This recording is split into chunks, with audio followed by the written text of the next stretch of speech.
you're back for more frequently asked questions. I don't blame you. There are a lot of questions that you should have before you start a partnership with a consultant and a coach because it is an important partnership to be successful if you're going to achieve your goals. So some other common questions that I hadn't addressed yet is when I agree to work with Baird Concept, Sandy, who am I actually working with? Well, I am Baird Concept, so you will always be working with me. I do not have other consultants that take over once that we've made the arrangements to get started. I will be the person that works with you. Another common question is, Cindy, why should I work with you instead of another consultant? There are lots of practice management consultants. Why should I work with you? Well, of course, I feel strongly that experience and education should be two of the top criteria for determining what consultant you work with. And as I mentioned in some of my other videos, I've been in the dental field for 40 years. 40 years, and I have an MBA, which I did in 2005, and everything. Having already worked 35 years in the dental industry, everything I did in my MBA program was customized to dentistry. So I really had a unique opportunity to study dentistry in a big way as far as academically and educational wise, and even study medical health care in other countries. So there's a lot of insight and perspective you can get in that. Another reason I think that I might be the person for you is perhaps I'm close to you. I live in Tennessee, Sewanee, Tennessee, over in the corner near Chattanooga on top of the Cumberland Plateau. There's a university where I live called the University of the South, or commonly called Sewanee. And so perhaps I'm close by. It makes it easy.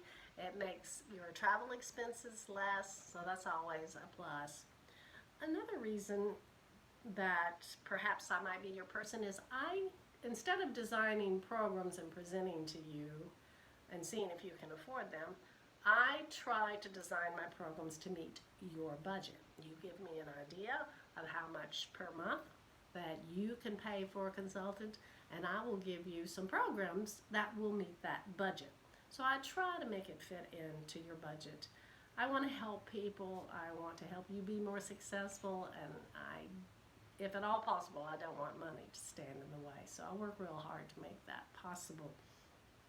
Another reason is, since I worked in my husband's practice from 1981 to 2010 in a smaller community, I have a real expertise, and for small community practices, there is a difference between urban downtown New York City and small town practices. There are a lot of differences, a lot of important differences that cannot be which creates different solutions.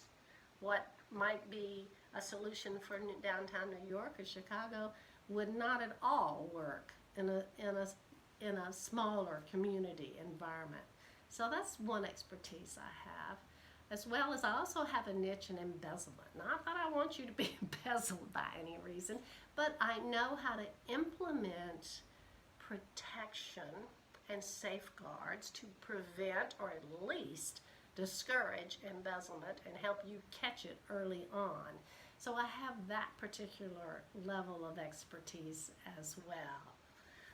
Other things that might make me the person for you is having worked in all aspects of the dental practice, on the clinical side and on the business side.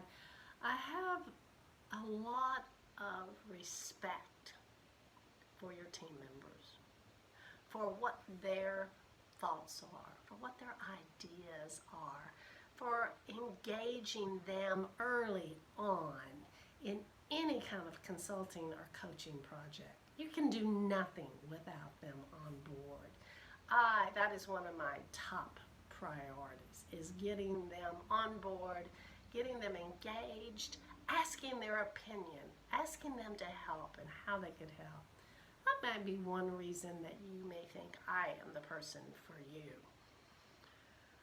Another question that a lot of dentists ask, well, are you going to come in here and tell me I need to fire a bunch of people or change my team members? And I'll say, well, no, I don't want that to happen, but if that needs to happen for you to reach the goals you want to meet, I will make that recommendation and we'll discuss it. I won't do anything without discussing it with you and making sure that it will help you reach your goals. I certainly don't want to come in and have the team members be terrified or petrified, feel like they're going to lose their jobs, which I know some of them think that. So one of the first things I do is I take them to lunch and I say, hey, everybody, I just want to tell you, I am not here to fire you. This is not the reason I am here. Now, if you tell me otherwise at the beginning, then we'll have another approach to this. But team members do get nervous and do get anxious.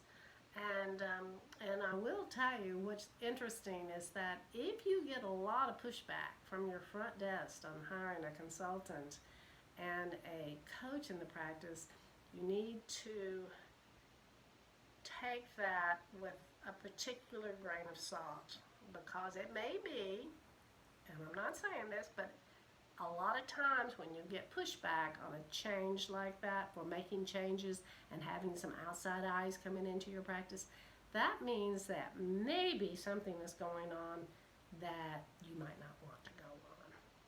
So just to give you a heads up on that. Let's see, another question. Let's see, is how long does it usually take? Well, the practice evaluation, which is what I recommend pretty much always as the first step, takes about 2 months. And then the program, the coaching program, can take as long as we need or as short as we need. Typically, it's 1 to 2 years. Typically, you really can't get much results in 3 months or 4 months or 5 months. It really takes a year to start seeing some serious return on your changes. Every now and then you'll get something, bang, immediately that happens, which is always exciting and rewarding. But in order for change to stick, it needs to be repeated, talked about, ingrained in the culture. So many practices say, oh yeah, I had this consultant that came in and had great ideas, and when they left, everything went back to the way it went back to. It will do that. It will do that. If the leadership doesn't champion the change, back up the change, encourage the change, and if the consultant and coach hasn't been there long enough to really make it stick. Well, those are some more common, frequently asked questions for consultants. And if you have some I haven't addressed, please email them to me, call me, let's chat. There's no cost for that. And I hope to hear from you soon. Talk to you later. Bye-bye.